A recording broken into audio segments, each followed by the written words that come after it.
اب وہ نہ تو نماز پڑھ سکتا ہے، نہ کچھ صدقہ کر سکتا ہے، نہ کوئی دوسری نیکی کر سکتا ہے، لیکن 3 چیزیں ایسی ہے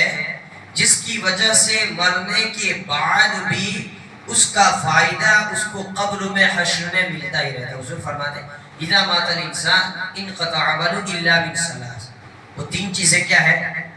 صدقۃ جاریۃ وعلم ينتفع به وولد صالح يدعو له۔ 2 چیزیں، ایسا علم جس سے لوگ فائدہ اٹھائیں اور ایسی اولاد جو بعد میں وولد صالح يدعو له، ایسی نیک اولاد جو اپنے ماں باپ کے انتقال کے بعد دعائیں مغفرت کرتی رہے۔ پہلی جو چیز ہے حضور فرماتے ہیں صدقۃ جاریۃ،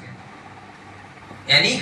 آپ کا ایسا عمل، صدقہ جاریہ ہم کہتے ہیں کبھی کبھی یہ صدقہ جاریہ ہے، یہ ہے وہ، پھر سے صدقہ آ گیا۔ صدقہ جاریہ کا مطلب یعنی آپ کا خدا کی راہ میں اس طرح خیرات کرنا جس کا ثواب آپ کو ملتا رہے۔ بہت سی چیزیں ایسی ہیں جو آپ نے خیرات کی، للہ دیا، کوئی اچھا کام کیا، لیکن وہ پھر اس کا ثواب مل جاتا ہے، لیکن اس کا تسلسل کنٹینیو اس کا ثواب آپ کو نہیں ملتا رہتا ہے۔ تو حضور فرماتے ہیں صدقۃ جاریہ، آپ ایسا کام کریں کہ وہ کام چلتا ہی رہے اور اس کا ثواب آپ کو ملتا ہی رہے، یہاں تک کہ آپ کے مرنے کے بعد بھی وہ کام چلتا رہے گا، آپ کو اس کا ثواب ملتا ہی رہے گا۔ لہذا آدمی اپنی زندگی میں ایسے کام کر کے جائے جس کا ثواب اس کو ملتا رہے اور ایصال ثواب پہنچتا رہے، اس کے درجات بلند ہوتے رہے، اس کے گناہ معاف ہوتے رہے۔ تو جس کے لیے ہم نے یہ محفل رکھی ہے جناب بابر مستر صاحب، انہوں نے ایسے ہی کچھ کام کی ہیں جو میری معلومات میں ہے، ورنہ اللہ اس کے رسول صلی اللہ علیہ وسلم بہتر جانتے ہیں۔ تو یہ جو عالی شان مسجد ہے، اس کے آیوجن میں، اس کی پلاننگ میں، اس کی بناوٹ میں، بنیاد میں، یہاں تک کہ اس کے کمپلیٹ ہونے میں، اور آج جو چل رہی ہے، ہر اعتبار سے مرحوم حاجی بابر ماسٹر صاحب اور دوسرے ان کے ساتھی جناب حاجی عثمان بھائی اکھر والے، ان کا بڑا یوگدان ہے۔ تو یہ ایسا کام ہو گیا کہ مسجد انشاءاللہ جب تک اللہ تعالیٰ چاہے گا یہ آباد رہے گی۔ عمل ایک بار ہوا، عمل مسجد کو بنانے کا ایک بار ہوا، لیکن انشاءاللہ اس میں ہمیشہ اللہ کو یاد کیا جائے گا، اس کی تعریف و توصیف ہوگی، نیک اعمال ہوں گے، بندے اس میں نمازیں پڑھیں گے، تو اس کا ثواب جو حضرات اس میں شریک ہوتے ہیں سب کو ملتا ہی رہے گا۔ تو اسی کا نام ہے صدقۃ جاریہ۔ مثال کے طور پر اب کنواں وغیرہ تو نہیں ہے، پانی کی پرب ہے، یا آپ نے ایسا ہے یا ایسا کوئی کام کر دیا جو چلتا رہے، تو بندے کے انتقال کے بعد بھی اس کا ثواب اس کو ملتا ہی رہتا ہے۔ لہذا جو بھی حضرات ایسے کاموں کے پیچھے لگے رہتے ہیں وہ ایسا نہ سمجھے کہ آپ کا وقت ضائع ہو رہا ہے۔ انشاءاللہ العزیز اس کا بدلہ اللہ تبارک و تعالی آپ کو دنیا میں بھی دے گا، اور جب آپ کے لیے اگر کوئی دعا کرنے والا نہیں رہے گا اس کے باوجود اس کا ثواب قبر میں بھی ملتا ہی رہے گا۔ اسی کو کہتے ہیں صدقۃ جاریہ، صدقہ جاریہ۔ بہرحال اور اگر خاص مسجد کی بات کریں تو اللہ کے رسول صلی اللہ علیہ وسلم فرماتے ہیں من بنا مسجدا لیبتغی بہ وجہ اللہ بنا اللہ لہ بیتا فی الجنہ، جس نے خدا کی رضا کے خاطر اللہ کا گھر بنایا، مسجد بنائی، بنا اللہ لہ بیتا فی الجنہ، جس نے یہاں خدا کا گھر بنایا اللہ تبارک و تعالی جنت میں اس کا گھر بنائے گا۔ سبحان اللہ، سبحان متفق علیہ حدیث، یعنی بخاری شریف اور مسلم شریف میں یہ حدیث انہی الفاظوں کے ساتھ موجود ہے۔ اور اگر دوسری حدیث کی کتابوں میں آپ ایسا نہ سوچیں کہ مسجد بنانے کا مطلب آپ عالی شان پوری مسجد بنا دیں، دوسری حدیث میں ہے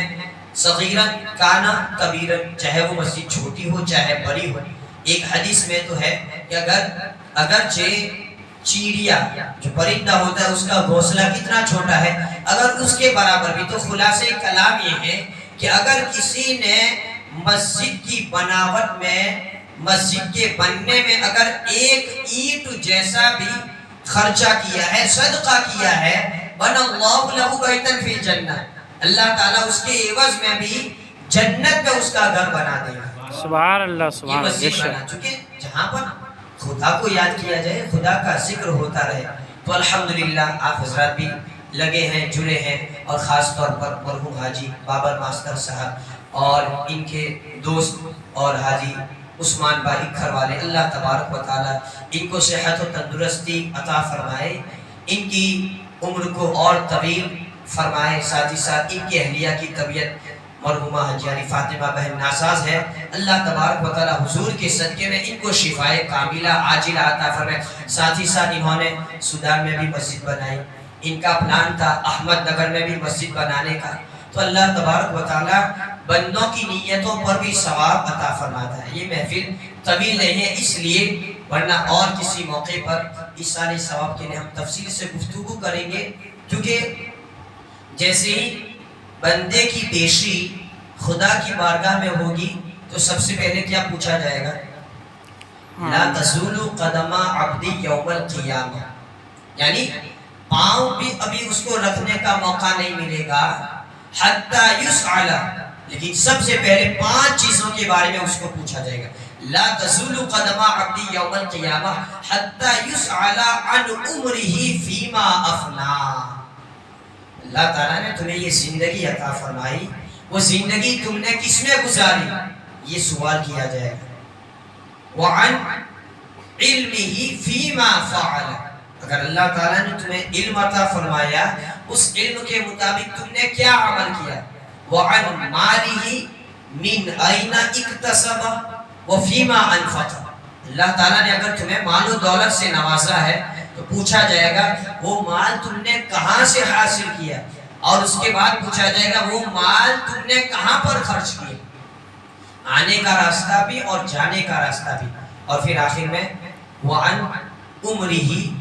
وَعَنْ جِسْمِهِ فِيمَا أَبْلَى، اللہ تعالیٰ نے تمہیں یہ جسم دیا ہے، طاقت و تندرستی سے نوازا ہے، آپ ایسا نہ سمجھے کہ یہ قوت کو آپ دیگر راستوں میں، شرارتوں میں وغیرہ میں استعمال کریں۔ پوچھا جائے گا ہٹا کٹا جسم، تمہارے 2 سلامت ہاتھ، 2 پاؤں سلامت آنکھیں ہیں، دیگر اعضاء ہے، وَعَنْ جِسْمِهِ فِيمَا أَبْلَى، اس جسم کے ساتھ تو نے کیسا معاملہ کیا۔ تو یہ اب آدمی کے اختیار میں ہے اپنے مال کو کہاں خرچ کرے، ہمارے اختیار میں ہے ہم اپنے جسم کے ساتھ کیسے پیش آئے، یہ ہمارے اختیار میں ہے اپنی زندگی کی قیمتی لمحات کو ہم کیسے گزارے۔ کوئی بھی یہ نہ سوچے اَيَحْسَبُ الْإِنسَانُ أَن يُتْرَكَ سُدًى، کہ انسان یہ سوچتا ہے کہ اس کو چھوڑ دیا جائے گا۔ تو بہرحال آدمی کو ایسے کام کرنے چاہیے کہ اس کے انتقال کے بعد بھی اس کے کام ہمیشہ کے لیے اس کو زندہ رکھے، اور یہی اس کی کامیابی کی علامت ہے۔ تو اللہ تبارک و تعالی خصوصی طور پر حاجی صاحب کی مغفرت فرمائے، ان کی خدمات جو بھی انہوں نے کی ہے وہ قبول فرمائے، ہم سب کی بھی خدمات کو قبول فرمائے، اور ہمیں بھی یہ جذبہ اور شوق عطا فرمائے کہ ہر نیکی کے کام میں ہم آگے بڑھ چڑھ کر حصہ لیں، یہ ضائع ہونے والا نہیں ہے۔ وآخر دعوانا الحمدللہ رب